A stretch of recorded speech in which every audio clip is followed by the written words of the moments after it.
देखिए, इस देश के अंदर 14 से 22 के अंदर जितना संविधान को तोड़ा गया, जितना संविधान की अवहेलना की गई है, जंतर मंतर पर संविधान को जलाया गया, कहीं ना कहीं आज से पहले 75 वर्ष आज़ादी में कभी नहीं हुआ। कहीं ना कहीं आज संविधान को मानने वाली सरकार नहीं है, ये संविधान को तोड़ने वाली सरकार है। मनुस्मृति से सरकार चल रही है। ऐसा है, ईवीएम हटाइए। ईवीएम से कोई निष्पक्ष चुनाव नहीं हो सकता, क्योंकि 2014 से देख रहे हैं और अभी हमारे जो विपक्ष के नेता हैं अभी वो सोए हुए हैं, अभी वो इधर उधर बट रहे हैं। उनको जाग जाना चाहिए। ईवीएम की लड़ाई, जब तक बैलेट पेपर से चुनाव नहीं होगा तब तक निष्पक्ष चुनाव नहीं हो सकता। इसलिए सभी को एकजुट होकर के राष्ट्र को बचाना है। हिंदू के नाम पर, धर्म के नाम पर, SC ST OBC के नाम पर, मुसलमान के नाम पर जो हम लोगों को बांट कर, वो देख रहे हो ना, सब संगठित होकर के आवाज उठाओ, नहीं तो जलते घर को देख निराले, फूस का छप्पर आपका है, आपके पीछे तेज हवा है, अगला मुकद्दर आपका है। आपके कत्ल पे मैं भी चुप था, अब मेरा नंबर आया है, मेरे नंबर पे आप भी चुप हैं, अगला नंबर आपका है। दिल्ली के रामलीला मैदान में 10 और 11 मार्च को जातीय जनगणना और बैलेट पेपर से चुनाव की मांग को लेकर एक बड़ी बैठक हो रही है, जिसमें SC ST OBC माइनॉरिटी के लोग जुटने वाले हैं। मेरे साथ 2 बहुजन समाज के कद्दावर समाज सेवी मेरे साथ हैं, जो लगातार चाहे रेजिमेंट की मांग हो, ईवीएम हटाओ अभियान हो या जातीय जनगणना का मसला हो, इसको लेकर लगातार आवाज़ उठाते रहे हैं। इन्हीं दोनों के देख रेख में बड़ा प्रोग्राम होने जा रहा है। क्या है 10 और 11 मार्च को ये आप लोग रामलीला मैदान में सरकार के खिलाफ रोज रोज रैली प्रदर्शन करते हैं? देखिए, सबसे पहले तो मैं देश के सभी नागरिकों को नेशनल दस्तक की ओर से बहुत बहुत हार्दिक शुभकामनाएं देता हूं, जो निरंतर कई वर्षों से लगातार बहुसंख्य समाज के हक और अधिकार की और अत्याचार अन्याय के खिलाफ न्याय दिलाने की लड़ाई में हमेशा आगे खड़ा होकर उस आवाज़ को सरकार तक और देश के 90% बहुसंख्य तक पहुंचाने का काम कर रहा है। इसलिए नेशनल दस्तक का मैं बहुत बहुत साधुवाद करता हूं। देखिए, जो 10-11 मार्च को तमाम बहुसंख्य समाज के SC ST OBC माइनॉरिटी के संगठनों द्वारा संयुक्त बहुसंख्यक समाज मंच के माध्यम से देश के ऐतिहासिक रामलीला मैदान के अंदर और अत्याचार अन्याय के खिलाफ न्याय के लिए न्याय अधिकार महाकुंभ का आयोजन किया जा रहा है।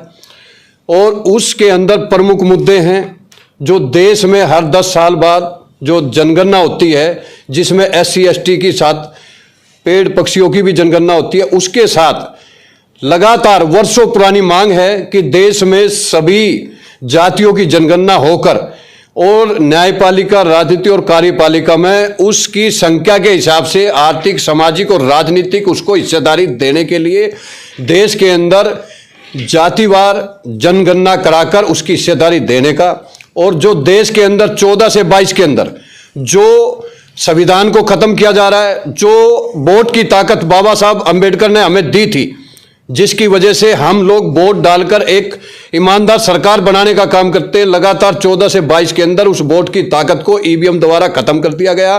कहीं ना कहीं आज बहुसंख्य समाज के हक अधिकार को छीना जा रहा, अत्याचार अन्याय दिन पे दिन बढ़ता जा रहा।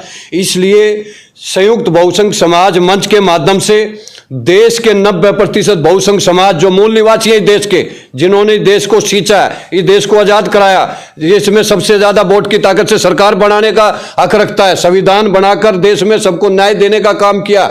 इसलिए मैं देश के सभी बहुसंख्य समाज के लोगों को कहना चाहता हूं कि 10 और 11 मार्च को आप भारी से भारी संख्या में पहुंचकर इस आंदोलन को, न्याय अधिकार महाकुंभ को कामयाब करें, ताकि आने वाले मार्च में जो संसद का सत्र आ रहा है उसके अंदर जातिगत जनगणना का मांग हमारा पूरा हो और हमारी संख्या के हिसाब से हिस्सेदारी मिले और बैलेट पेपर से चुनाव कराकर हमारी वोट की ताकत को बचाया जा चुके।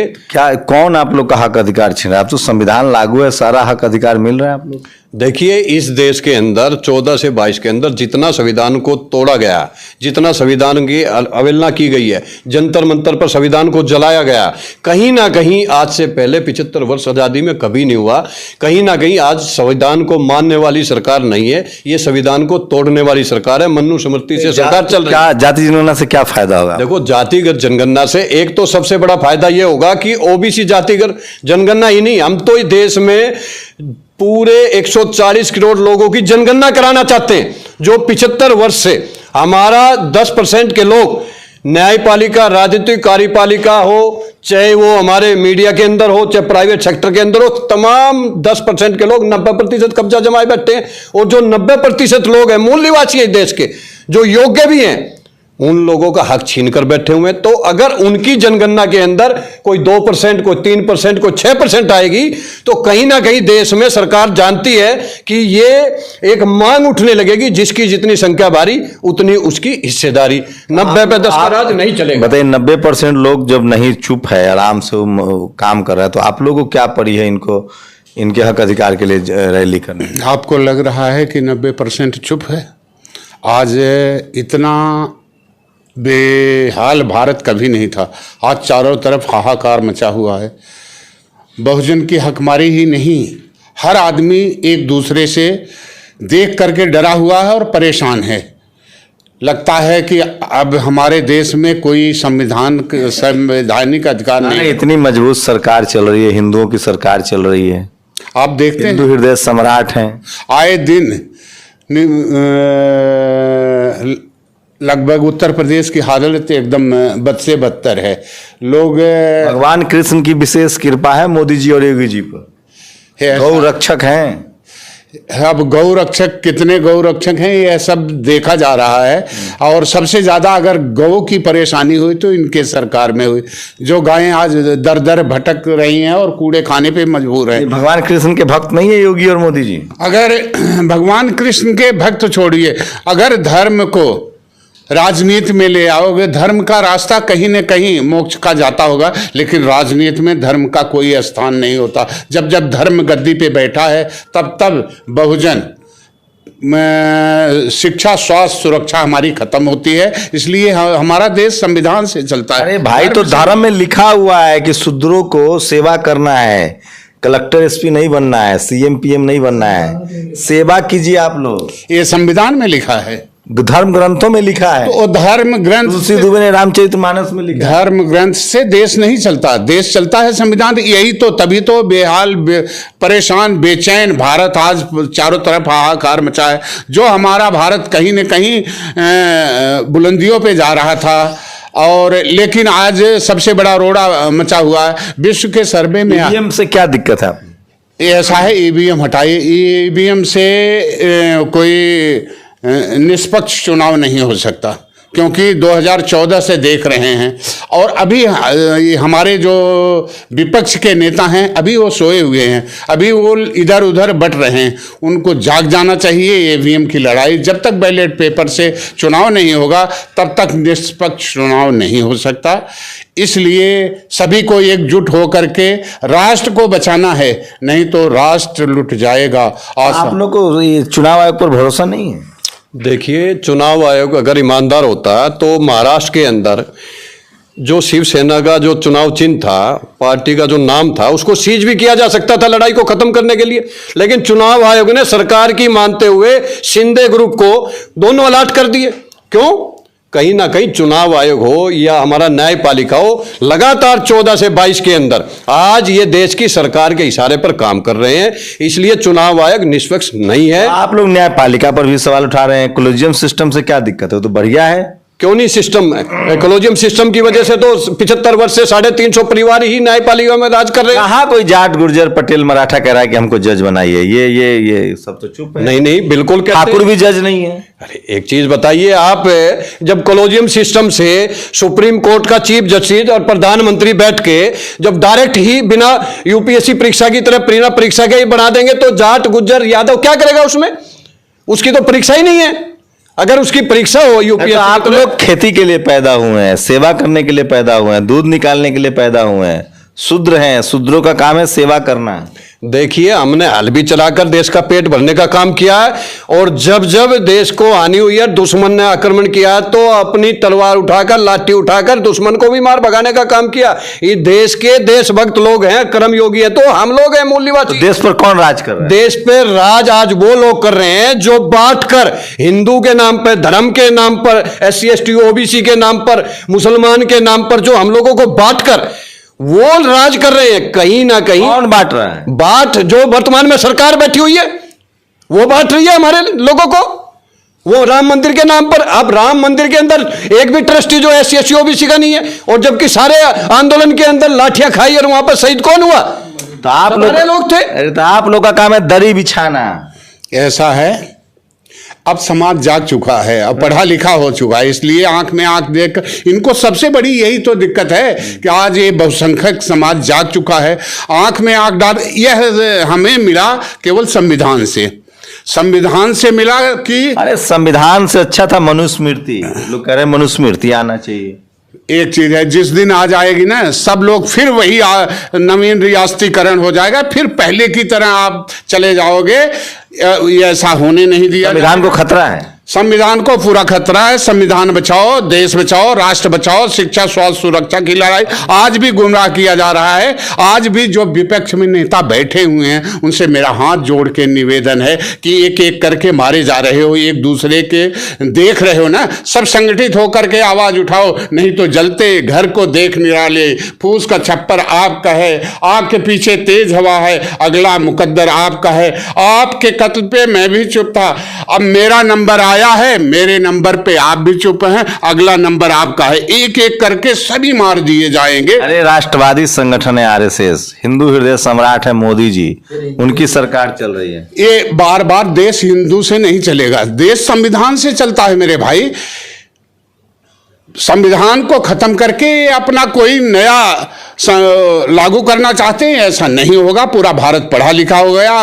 विश्व के सर्वे में 70% युवा की आबादी है। आज युवा बेरोजगार है, दर दर भटक रहा है। इसलिए युवा को रोजगार हमें नहीं चाहिए। इनका 5 किलो राशन, ये सब शिक्षा, स्वास्थ्य, सुरक्षा, ये यही नहीं दे रहे। 2000 खाते में आ रहा है किसानों के। ऐसा किसानों के खाते में 2000 आ रहा है, कितना बड़ा नुकसान है। खाद के साथ कितना रेट बढ़ा दिया गया है, और खाद समय पे मिली नहीं, और पानी का बिल इतना बढ़ा दिया गया, किसान अपने आप परेशान हो रहा है। आप देशद्रोही जैसे बात कर रहे हैं। मोदी जी का विरोध देश का विरोध है। ऐसा है, मोदी जी का विरोध नहीं, मैं मोदी जी के विचारों का विरोध कर रहा हूं, नीतियों का विरोध कर रहा हूं। और जो पिछड़े हैं, ऐसा है, पिछड़े हैं, यही कह करके तो पूरा देश ने विश्वास किया। इन्होंने जो कहा उसी पे तो विश्वास करके लोगों ने इनको पूर्ण बहुमत की सरकार दिया। मोदी पिछड़ा नहीं है। देखिए, कहीं ना तो कहीं कृष्ण की नगरी कह रहे थे कि यूपी और बिहार के यादवों से कि हम द्वारका से हैं, कृष्ण के राज्य से हैं, और आपके यहाँ आए हैं, तो ये OBC के लोगों को तो उनको वोट देना चाहिए। देखिए, जितना 14 से 22 के अंदर OBC का हक अधिकार छिना है, इतना आज तक 75 साल में किसी का नहीं छिना। आज OBC का, चाहे वो नौकरियों में हो, चाहे शिक्षा के अंदर हो, चाहे प्राइवेट सेक्टर में, सबसे ज्यादा OBC के कॉलम को तो खत्म ही कर दिया गया। इसलिए मैं आज आपके चैनल के माध्यम से खासकर जो 72 करोड़ OBC है देश के अंदर, हर दूसरा व्यक्ति OBC है, जिसकी वजह से सरकार बनती है, वो RSS की दरियां बिछाना बंद करे और राम मंदिर या कहीं भी जाके घंटा बजाना बंद कर और अपने लोगों को इकट्ठा कर अपने हक अधिकार की लड़ाई लड़ो। और 10-11 मार्च को दिल्ली के रामलीला मैदान में न्याय अधिकार महाकुंभ में तन मन धन से भारी संख्या में पहुंचकर इस आंदोलन को कामयाब करो। जातिगत जनगणना कराओ, संख्या के हिसाब से सभी क्षेत्र में अपनी हिस्सेदारी लो, और संविधान को बचाते हुए EVM को हटाकर बैलेट पेपर से चुनाव करा दीजिए। एक बार में ही पता लग जाएगा कि देश के अंदर सच्चाई क्या है, कैसे 14 से 19 के अंदर, 17 के अंदर, 22 के अंदर कैसे ये सरकार चुनाव जीत रही है। जहां पर 1123 वोट है, वहां 1723 वोट कैसे डल गई। जहां गुजरात के चुनाव के अंदर 5 बजे तक वोट हमारी 17 लाख डली, उसके बाद आध घंटे के अंदर 15 लाख वोट और कैसे डल गई। 1 मिनट में 1 वोट डलती है, तो आध घंटे में कैसे 17 लाख वोट डल गई। कहीं ना कहीं ये EVM का बहुत बड़ा घोटाला है। जब अब मेरी लड़की के 55,000 रुपए फोन पे हैंग कर लिए, तो जब आप यूक्रेन और रूस का युद्ध हो रहा है, तो रूस ने यूक्रेन की सभी साइडों को हैंग कर सकता है, लोग दुनिया का पैसा निकाला जा रहा है, तो ईवीएम भी तो हमारे किसी ने आदमी नहीं बनाई है ना, तो वो उसको हैंग भी कर सकता है। इसलिए हमें ईवीएम पर भरोसा नहीं है। माननीय प्रधानमंत्री, आपसे कहना चाहते हैं कि 24 का चुनाव और 9 विधानसभा का चुनाव, अगर आप कहते हो सबका साथ सबका विकास और सबका विश्वास मैं करता हूं, तो कहीं ना कहीं हमारी ये मांग है 90% बहुसंख्य समाज की, ऋष रामलीला मैदान से आप जातिगत जनगणना कराइए और 24 का 9 विधानसभा चुनाव का एक बार बैलेट पेपर से चुनाव करा दीजिए। आपके सामने सच्चाई आ जाएगी कैसे 14 से 22 के अंदर ये सरकार धोखे से जीत रही है। धोखे से जीत रही है। जी हाँ, इसलिए मैं सभी भाइयों से, पूरे देशवासियों से, बहुसंख्यक समाज से हाथ जोड़ के अनुरोध करता हूँ, 10 और 11 तारीख को रामलीला मैदान को ज़्यादा से ज़्यादा संख्या में भरो, अपने हक अधिकार की आवाज़ बुलंद करो, तभी जाकर के राष्ट्र भी सुरक्षित होगा, संविधान भी बचेगा, हमारा युवा भी बचेगा और देश भी बचेगा। तो देखिए, सोया हुआ हाथी जग गया, ओबीसी जग रहा है और लगातार जाति जनगणना को लेकर देशव्यापी आंदोलन चल रहा है। दिल्ली के रामलीला मैदान में 10 और 11 मार्च को भी जाति जनगणना को लेकर बड़ी बैठक हो रही है। आप लोग अपनी प्रतिक्रिया जरूर दीजिए। कारण निधि के साथ शंभू कुमार सिंह, नेशनल दस्तक, दिल्ली। नेशनल दस्तक की आपसे गुजारिश है कि अगर इसको बचाना चाहते हैं तो नेशनल दस्तक को सब्सक्राइब करने के लिए रेड कलर के सब्सक्राइब बटन को दबाएं, फिर बेल आइकन की घंटी दबाएं। नेशनल दस्तक को बचाने के लिए बहुत जरूरी है कि हर खबर को शेयर करें, लाइक करें, कमेंट जरूर करें।